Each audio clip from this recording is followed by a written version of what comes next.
एक समय की बात है, सुंदरवन जंगल में टुनटुनी चिड़िया अपनी सौतेली बहन पिंकी चिड़िया और अपनी सौतेली माँ रानी चिड़िया के साथ रहा करती थी। टुनटुनी की माँ टूनी चिड़िया की मौत कुछ महीनों पहले एक सांप के काटने के कारण हो गई थी।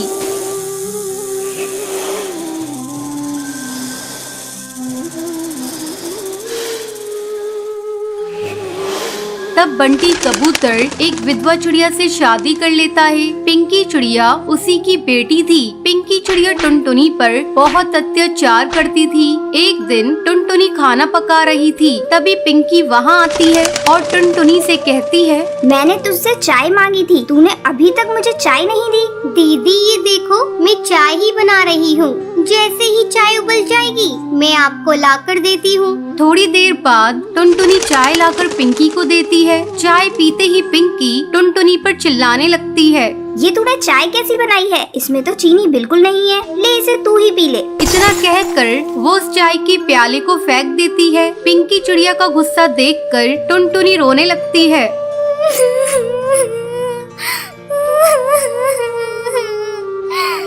टुनटुनी की रोने की आवाज सुनकर रानी चिड़िया वहाँ आती है। तब टुनटुनी रोते हुए उससे कहती है,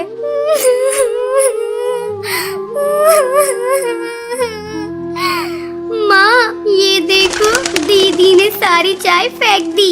आहा, टुनटुनी तू मेरी बेटी की शिकायत मुझसे मत किया कर। चल अब चलकर सफाई कर। टुनटुनी को पूरा घोंसला साफ करना पड़ता है। दिन भर काम करने के बाद टुनटुनी रात को अपने घोंसले में जाती है और अपनी माँ की तस्वीर के सामने फूट फूट कर रोने लगती है।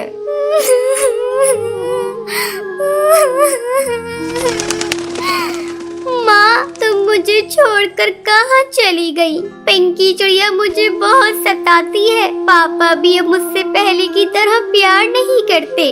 वो रोते रोते सो जाती है। अगले दिन पिंकी चिड़िया स्कूल जाने के लिए तैयार हो रही थी। अरे महारानी, मेरा स्कूल ड्रेस कहाँ है? तूने प्रेस तो कर दिया है ना? पिंकी की चिल्लाने की आवाज सुनकर टुनटुनी वहाँ आती है और कहती है, नहीं दीदी, कल मेरा हाथ रोटी बनाते समय जल गया था, इसलिए मैं प्रेस नहीं कर पाई। तू खा खा कर मोटी हो गई है, तुझे चर्बी चढ़ गई है, अब तुझसे कोई काम नहीं होता। माँ इसे अभी इसी वक्त घर से बाहर निकालो, अब ये हमारे किसी काम की नहीं। तब रानी चिड़िया पिंकी से कहती है, बेटा अगर हम लोगों ने इसे घर से बाहर निकाल दिया तो इसका बाप हम लोगों को भी घर से निकाल देगा। इसका दूसरा इलाज है मेरे पास। इसी तरह कुछ दिन गुजर जाते हैं। अब रानी चिड़िया टुनटुनी को खाने के लिए बहुत थोड़ा सा खाना देती थी। धीरे धीरे टुनटुनी कमजोर होती जा रही थी। एक दिन रानी चिड़िया टुनटुनी से कहती है, टुनटुनी जा कुएं से पानी भर ला, पीने का पानी खत्म हो गया है। माँ मैं कुएं से पानी कैसे निकालूंगी? मैंने कभी कुएं से पानी नहीं निकाला, मैं कुएं में गिर जाऊंगी। तू डरती क्यों है? तेरे साथ पिंकी चिड़िया भी जा रही है। हिम्मत करके टुनटुनी पानी भरने के लिए कुएं पर जाती है। जैसे ही वो कुएं से पानी निकालने लगती है, पिंकी चिड़िया उसे कुएं में धक्का देने के लिए जाती है। पिंकी चिड़िया का बैलेंस बिगड़ जाता है और वो कुएं में गिर जाती है। मुझे बचाओ, मैं डूब जाऊंगी। मुझे बचा ले टुनटुनी, मैंने तुझ पर बहुत अत्याचार किए हैं टुनटुनी, मुझे माफ कर दे, मुझे बचा ले किसी तरह से। दीदी तुम चिंता मत करो, ये रस्सी जल्दी से लो और ऊपर आ जाओ। पिंकी चिड़िया रस्सी पकड़कर कुएं से बाहर आ जाती है। उस दिन के बाद से दोनों बहनें खुशी खुशी रहने लगती हैं।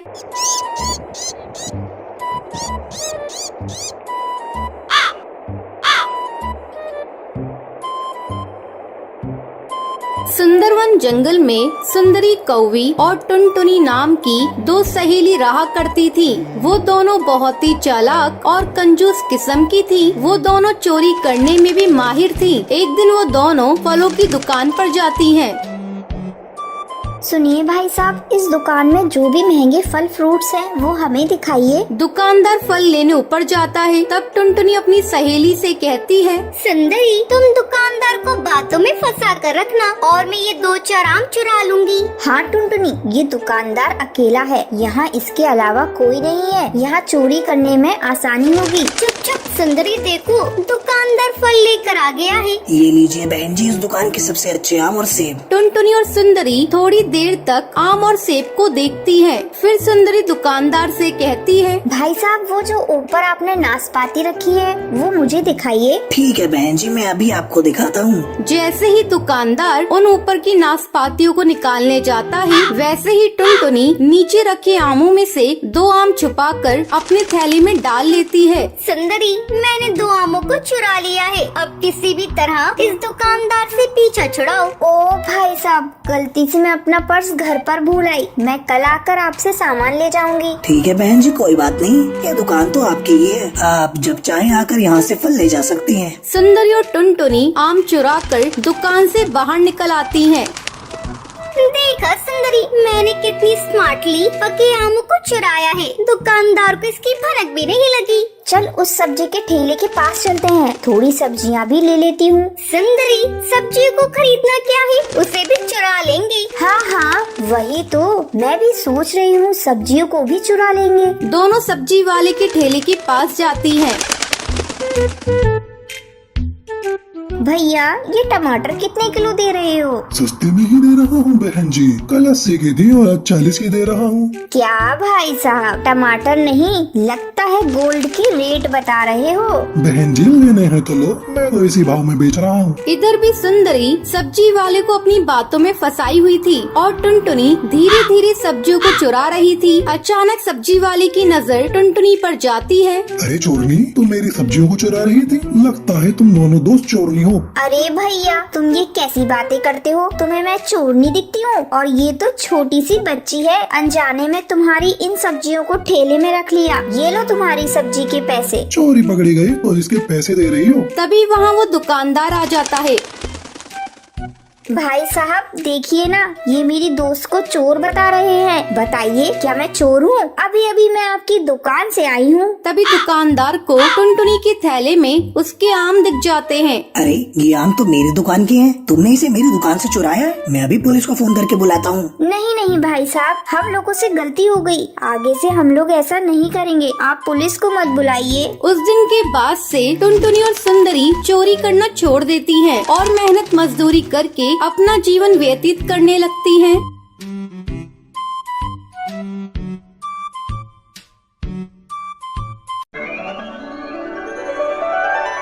टूनी बहुत ही गरीब चिड़िया थी। किराया न दे पाने के कारण उसका मकान मालिक उसे घर से बाहर निकाल देता है। तब टूनी एक छोटा सा घोंसला डालकर अपनी बेटी के साथ उसमें रहने लगती है। एक दिन, माँ, मुझे बहुत जोर की भूख लग रही है, सुबह से तुमने मुझे कुछ खाने को नहीं दिया। बेटा, घर में खाने को एक भी दाना नहीं है, मैं तुझे कहाँ से खाना खिलाऊं? तू रुक, मैं पड़ोस में जाकर देखती हूँ, अगर कुछ खाने को मिल जाए तो। टूनी अपने पड़ोसन के घर जाती है। मेरी बेटी भूखी है बहन, कुछ खाने को हो तो दे दो। अरे तुम यहाँ भीख मांगने आई हो? मुझे तुम्हें भीख देने के लिए कुछ भी नहीं है। भरी जवानी में अपने पति को खा गई, तुम्हारी तो परछाई भी किसी पर पड़नी नहीं चाहिए। जल्दी हटो मेरे दरवाजे से। बहन, मेरे साथ ऐसा बर्ताव क्यों कर रही हो? भूखे को खाना खिलाना तो पुण्य का काम होता है। मुझे ऐसा पुण्य नहीं चाहिए, जल्दी हटो मेरे दरवाजे से, मुझे बहुत सारे काम करने हैं। बहन लाओ, मैं तुम्हारा काम कर देती हूँ, पर मुझे खाने को कुछ दे दो।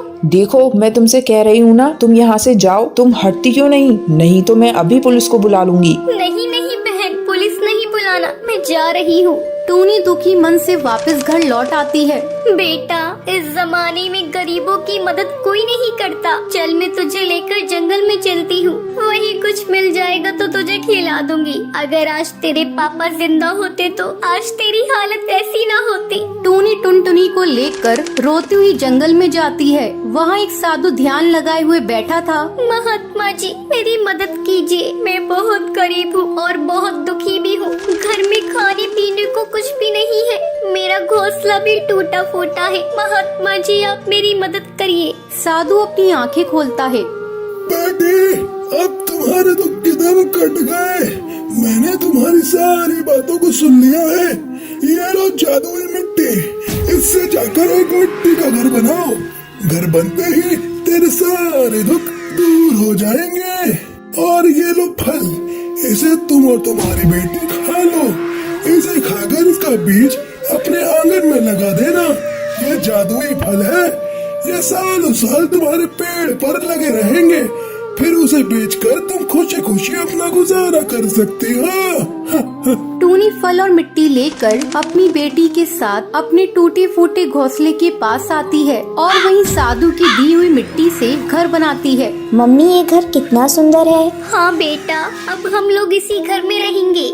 फिर दोनों फल खाती हैं और उसका बीज नीचे आंगन में लगा देती हैं। अगले दिन जब टूनी सोकर उठती है तो वो देखती है, अरे मैंने जो कल बीज लगाया था उससे विशाल पेड़ उग गया है और इस पर बहुत सारे फल भी लग चुके हैं। मैं अभी इन फलों को तोड़कर जंगल जाकर बेचूंगी। टूनी फलों को तोड़कर जंगल में बेचने लगती है। अब टूनी के पास पैसों की कोई कमी नहीं थी। माँ, जंगल में अगर वो साधु नहीं मिलते तो आज ये मिट्टी का घर भी नहीं होता। हाँ बेटा, एक दिन फिर से हम जंगल में चलेंगे और उस साधु का धन्यवाद करेंगे। चल टुनटुनी, बातें करना छोड़ और चल के खाना खा ले। हाँ माँ, अभी आई। इस तरह टुनटुनी और टूनी खुशी खुशी मिट्टी के घर में अपना जीवन बिताने लगती हैं। दोस्तों, कल के लकी विनर्स के नाम ये रहे आपकी स्क्रीन पर। आज का सवाल ये है, साधु टूनी को क्या देता है? अगर आपको पता है तो आप हमें कमेंट करके जरूर बताएं। लकी विनर के नाम कल की वीडियो में दिखाए जाएंगे। अगर आपको ये वीडियो पसंद आई हो तो लाइक और ऐसी कहानियाँ देखने के लिए मेरे चैनल को सब्सक्राइब करना ना भूलें।